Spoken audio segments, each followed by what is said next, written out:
an expert about transportation in our state and region, and he was also Secretary of Transportation under Deval Patrick.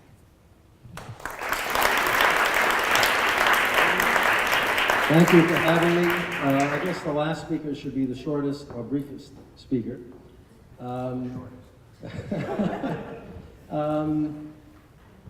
When I speak with people, I like to say that we're in the middle of a great transition in transportation. It's a shift from an auto-centric time to a different time when people are really more focused on sustainable mobility. And so can someone just, if you heard the word sustainable mobility, what's the one word that comes to mind? Bike? Bike? Green? And it's a lot of different things. I like to say to people, it's not a slogan, it's a moral attitude toward mobility. And if you think about that, that's not hyperbole, right? Because what sustainability means in its fullest sense is green, it's protecting the environment, it's also equitable. It means giving people good access to jobs, giving them good access to healthcare. When people look for mobility, they're looking to get somewhere. It's like we don't think about it in its simplest, barest terms. I want to go to the doctor. I need to go to school. I need to go to a job. I'm visiting my parent. Very personal things that are important to individuals. And more people want to do that in a way that responds to the environment, that reflects their values as much as anything else, right? And so sustainability is about having more modes to choose from, having that freedom to choose modes, and having those modes give you a safe and efficient and reliable way to get to that destination, which is why we care about safe cycling lanes, which is why we care about improving the MBTA, to take the bus experience from where it is today to something much grander in dedicated lanes with traffic signal priority, with all of the features that technology allows us and common sense allows us to employ today.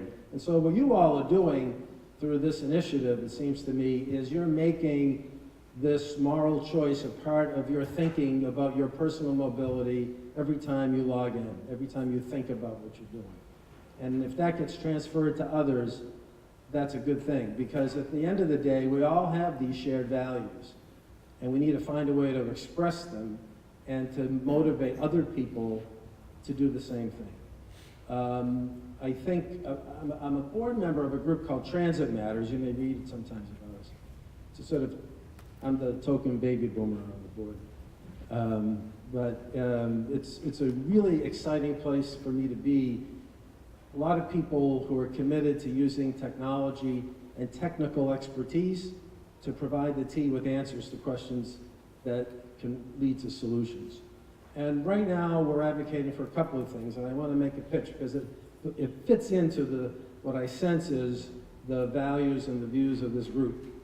One is, my button here, is connecting the red and the blue line. And I don't know how many folks here work near Kendall Square. You would know that the red line and the blue, which is just up Cambridge Street, Bowdoin, don't connect. The T has issued a report very recently that says it's actually a lot less expensive to make that connection than they ever thought. It's about $250, $300 million.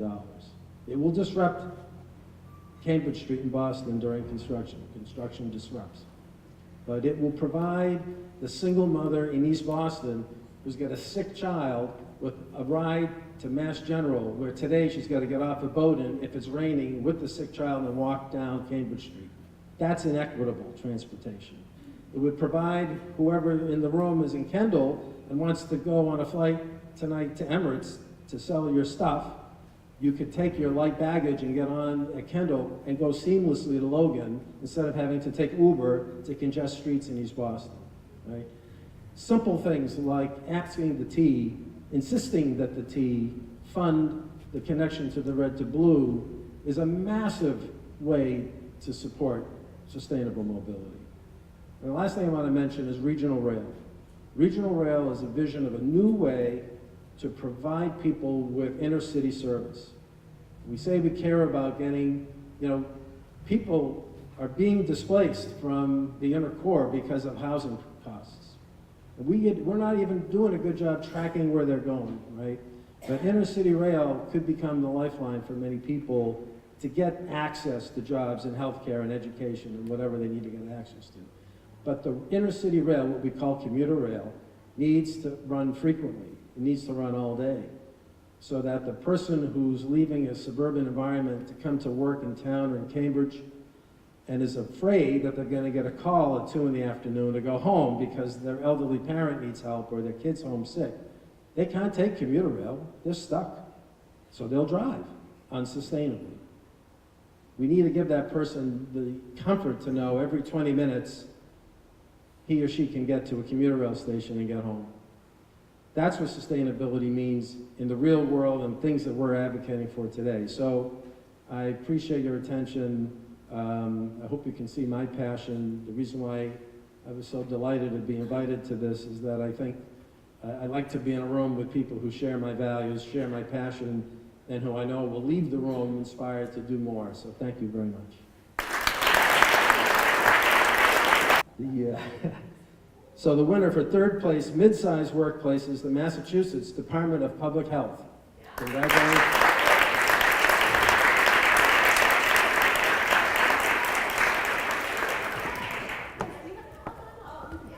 Don't be shy. We're so glad you came.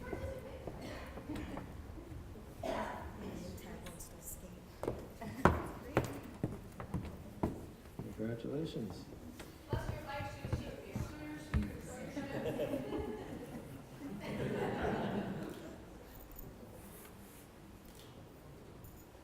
Good luck.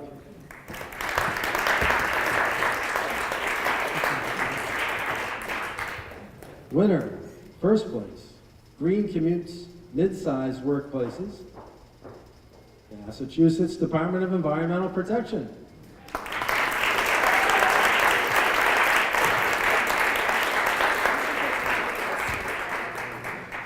Congratulations. Nice to see you.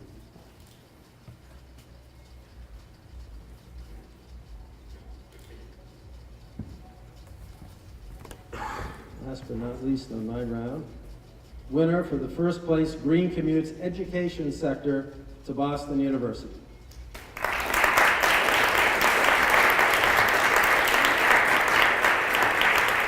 Accepting the award on behalf of Boston University, me.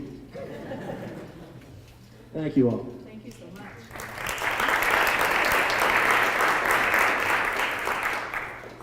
Okay, so we are honored to have some other esteemed members of our host community to give out some more awards. First, I'd like to welcome George Schneelock from the local advocacy group that was mentioned earlier, Cambridge Bike Safety, to come on up. He's gonna not speak. Dana-Farber Cancer Institute.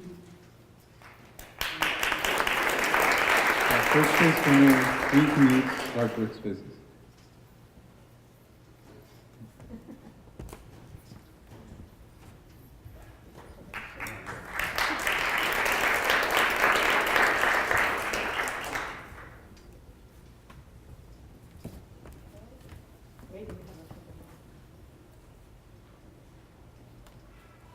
HubSpot.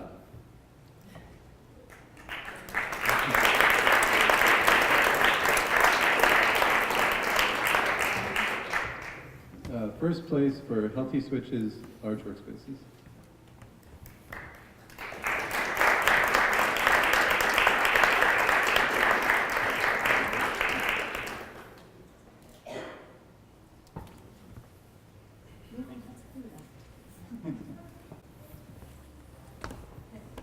And finally, ACIS Educational Tours, first place winner for participation, greener and healthier switches, education sector.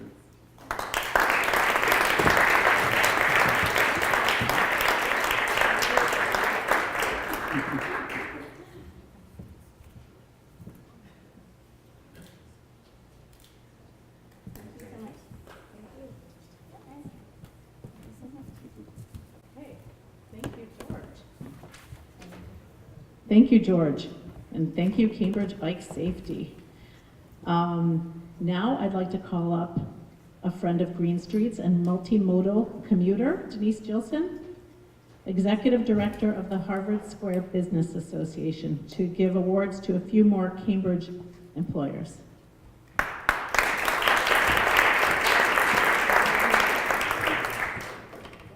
How are you? Thank you. So this award is to Lesley University, winner, second place, mid-sized workplaces. Happens to be my alma mater.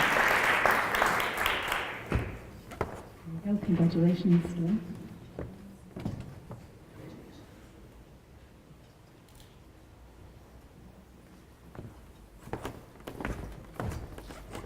Winner, first place, participation, greener and healthier switches, healthcare in biotech sector. Cyrus Pharmaceuticals.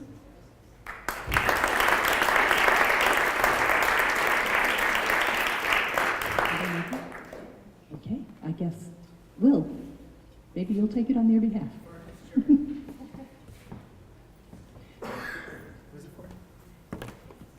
Cyrus? Cyrus, yeah. Okay, terrific, thank you. And the final winner for third place participation and healthy switches, small workplaces, HMFH Architects.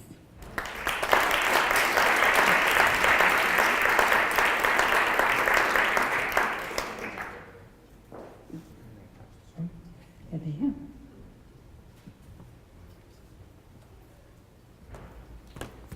There you go, congratulations.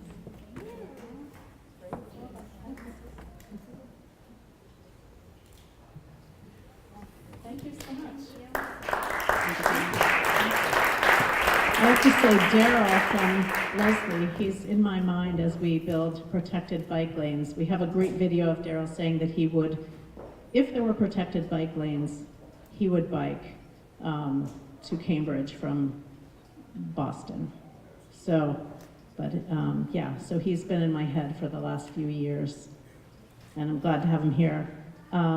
So last but not least, I'd like to invite two city councilors who are very much support our efforts.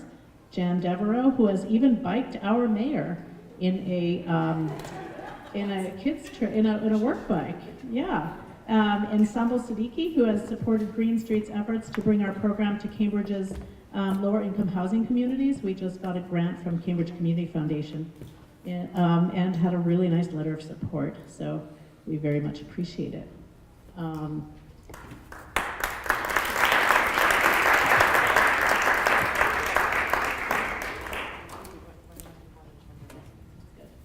Okay, so I have an award here for second place for green commutes in the architecture and engineering sector, and it goes to Feingold Alexander Architects.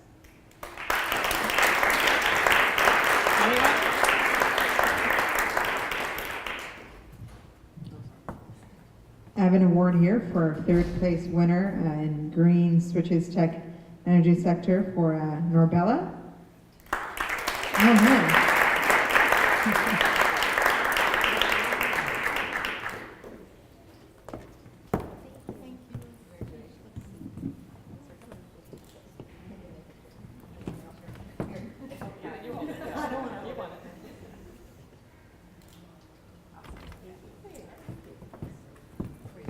Thank you, everybody.